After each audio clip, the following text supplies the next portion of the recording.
Finnish-made Sisu GTP armored vehicles spotted in Ukraine.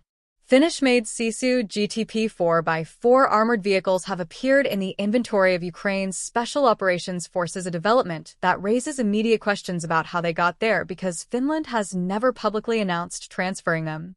Ukrainian military historian Andriy Kharuk first reported the appearance of the Sisu GTP 4x4 in Ukrainian Special Operations Forces service, noting the unusual circumstances surrounding the vehicle's arrival. Finland has not publicly disclosed any transfer of Sisu GTP armored vehicles as part of its military aid packages to Ukraine, making their presence in Ukrainian hands a puzzle that points toward less direct transfer routes. One plausible pathway runs through Sweden, which has ordered more than 300 Sisu GTP vehicles of its own, creating a possible channel through which the Finnish-manufactured platforms could have reached Ukraine without a direct Helsinki-to-Kiev announcement.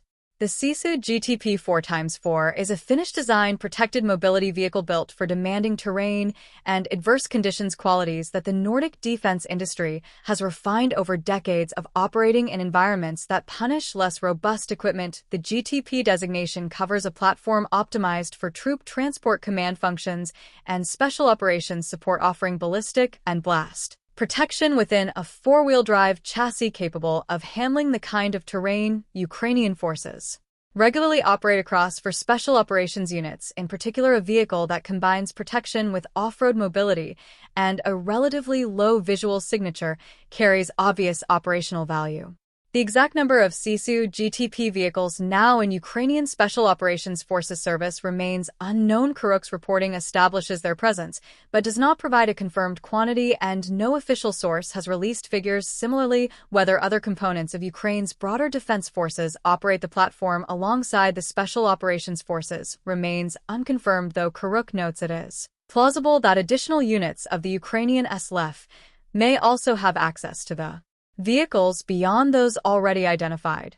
The transfer pathway, if it ran through Sweden, would not be without precedent in how Western military equipment has reached Ukraine. Third-country transfers, where a NATO ally purchases equipment and then redirects some portion to Kiev, have become a recognized feature of the Allied support architecture. They allow countries to provide capability to Ukraine while managing the diplomatic and public communication dimensions of direct transfers on their own terms. Sweden's large Sisu GTP order, combined with Finland's silence on any direct transfer, fits that pattern neatly, though it remains at this point one plausible explanation rather than a confirmed account.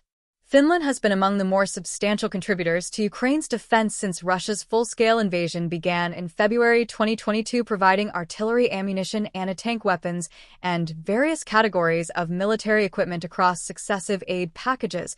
The country's geographic position, sharing an 830-mile border with Russia, gives Finnish officials a particularly acute understanding of what Ukrainian forces are facing and what kinds of capability matter most in a prolonged land war against Russian forces. That context shapes Finnish military aid decisions, even when those decisions don't come with press releases attached.